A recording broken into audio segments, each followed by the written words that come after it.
Bom dia a todos. Bem-vindo à apresentação dos resultados financeiros do segundo trimestre de 2024 da Infracommerce. Good morning. For those who would like to follow this call in English, please press the translation button. Eu sou Matias Mikaelsen, o novo CFO da Infracommerce. Aqui comigo está também Ivan Murias, CEO da Infracommerce. Antes de começarmos, gostaria de lembrar que essa apresentação que faremos hoje já está disponível no site RI, assim como todos os materiais de apoio.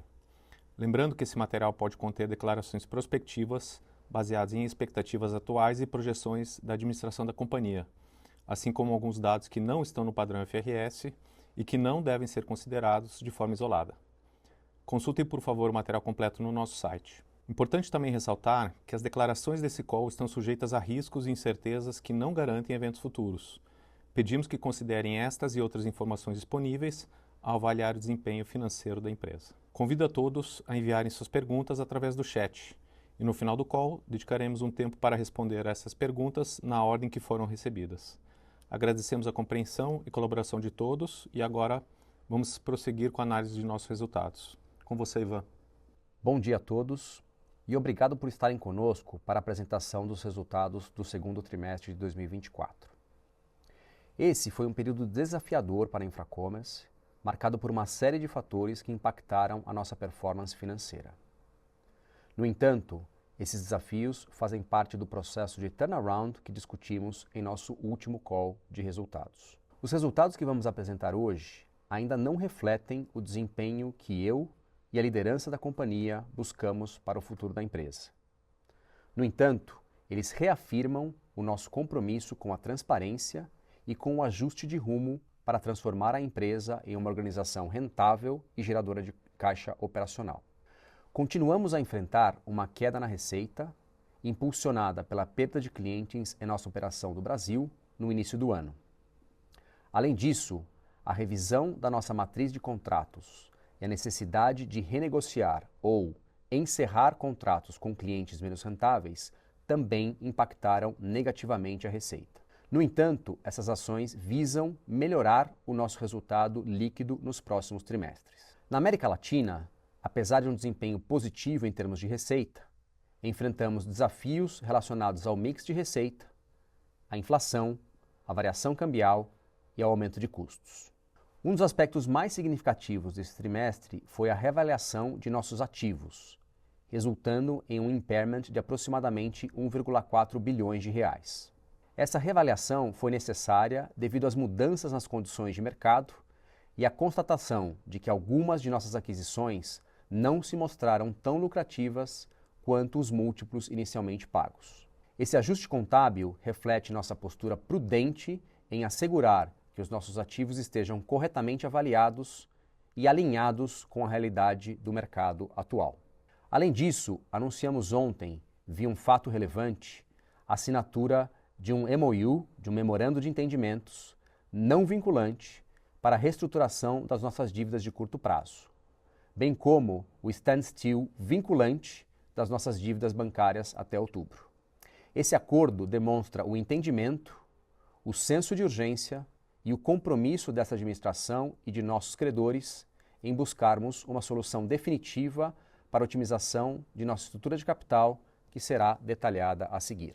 Apesar dos desafios de curto prazo, continuamos comprometidos com a execução do nosso plano de reestruturação, recentemente refinado em parceria com a consultoria Bain & Company e que será abordado no final dessa apresentação.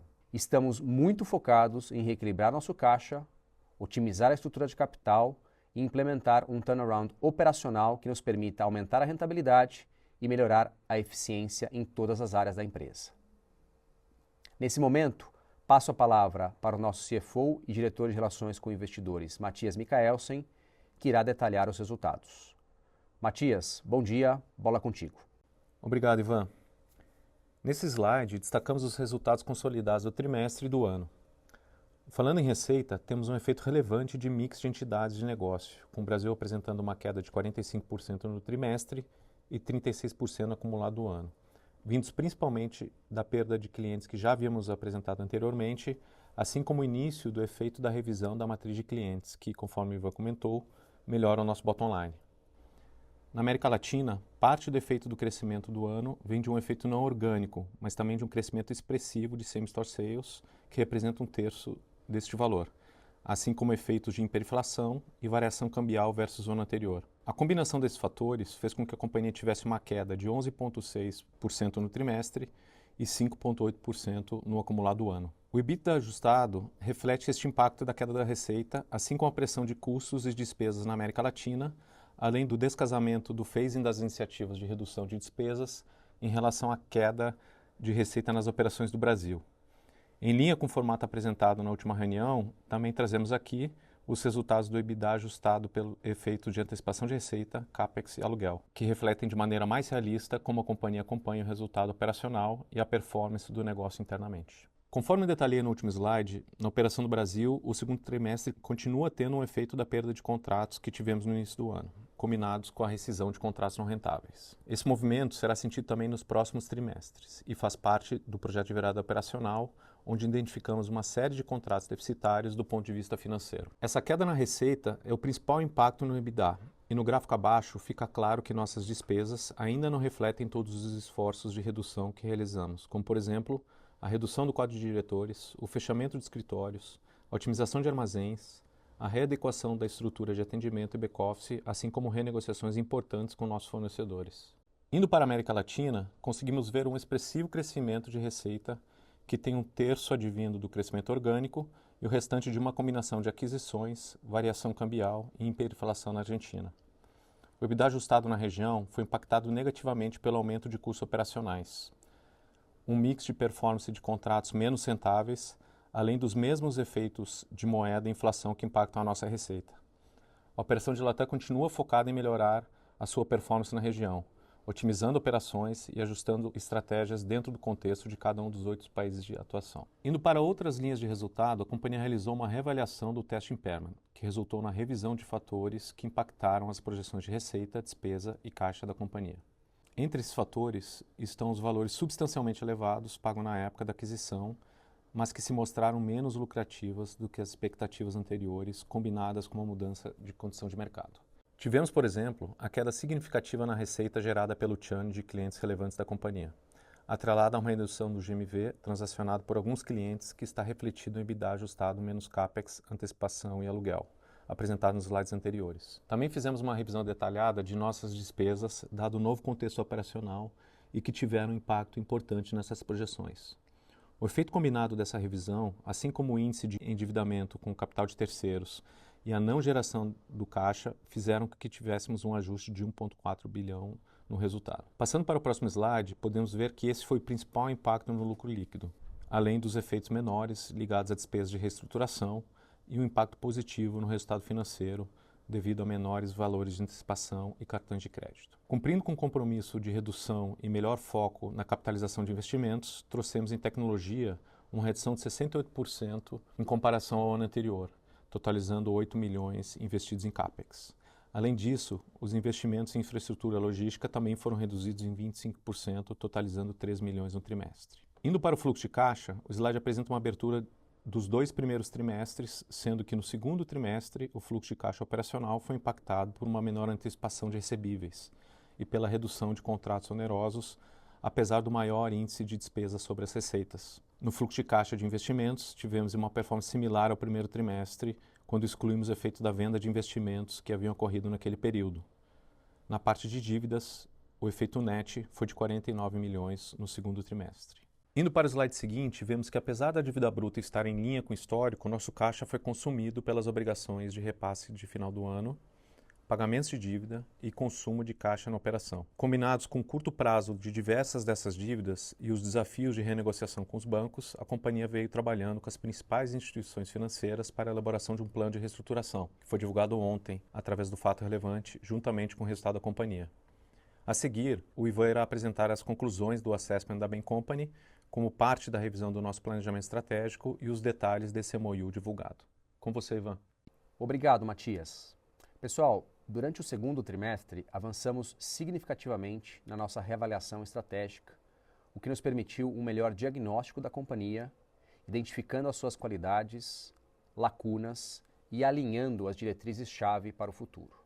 Nossa prioridade imediata é reequilibrar a estrutura de capital, focando na reestruturação da alocação de capital e gestão da dívida, além de uma gestão mais eficiente do próprio caixa. No âmbito estratégico, vamos direcionar os nossos esforços para o core business, simplificando a operação e buscando maior rentabilidade. Isso será feito por meio da otimização do portfólio de clientes, ajustes na política de preços e renegociação ou até mesmo rescisão de contratos com clientes não rentáveis. A adequação do parque logístico, com o objetivo de capturar maior eficiência operacional, faz parte da nossa diretriz de focar em eficiência e produtividade, tanto na operação quanto na estrutura corporativa. Também já iniciamos a redução de despesas indiretas, ajustando-as ao tamanho atual da companhia. Avançamos de forma significativa na renegociação de nossas dívidas, resultando na assinatura de um memorando de entendimento, no MOU, não vinculante, com os nossos principais credores, que garante um período de standstill até outubro deste ano. Esse acordo prevê, número 1, a desalavancagem de até 370 milhões por meio da venda da participação que a companhia detém na controlada New Retail e, potencialmente, a concomitante entrada de ao menos 50 milhões em novos recursos para reforço do capital de giro. E número 2, na emissão de dívida obrigatoriamente conversível em ações da companhia, com vencimento estendido para o saldo remanescente.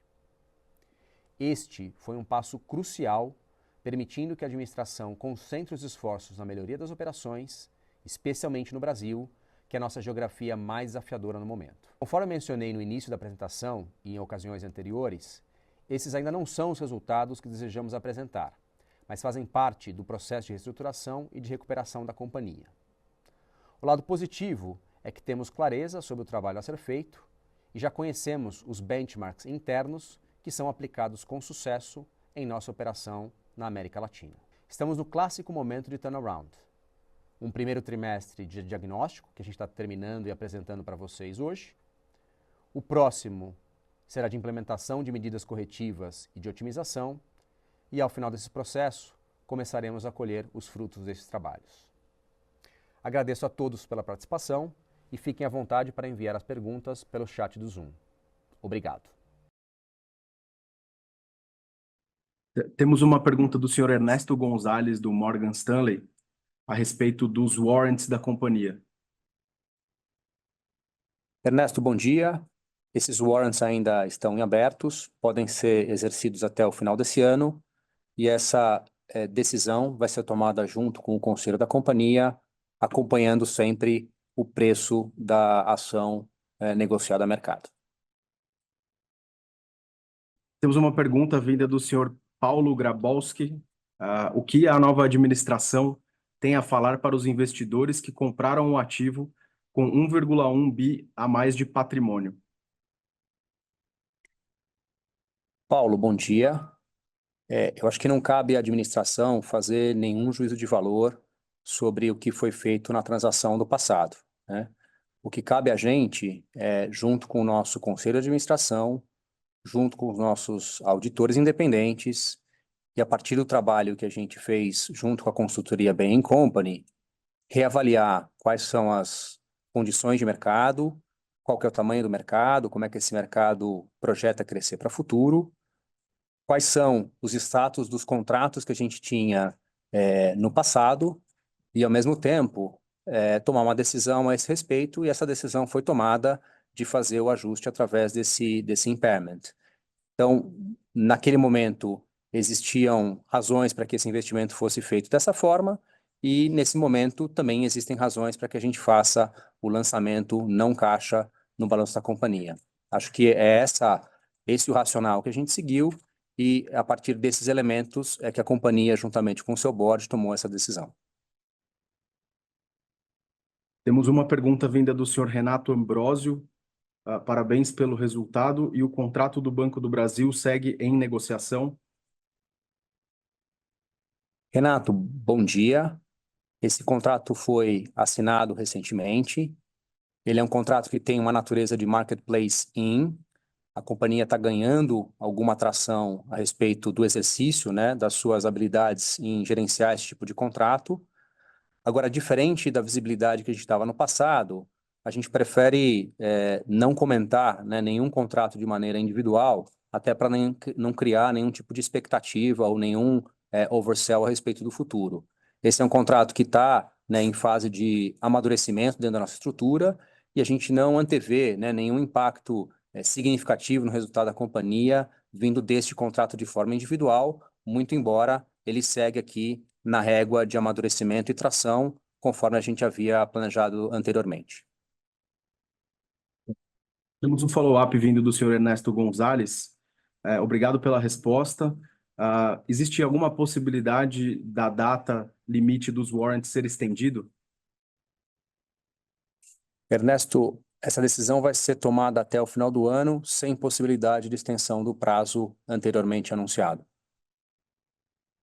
Não havendo novas perguntas, passo a palavra ao Ivan para as considerações finais. Pessoal, gostaria de agradecer a presença de a administração e a nossa área de relações com investidores à disposição, se houver perguntas aqui na sequência desse call, e fico à disposição também para quaisquer temas que possam aparecer oportunamente. Obrigado a todos e um ótimo dia a vocês.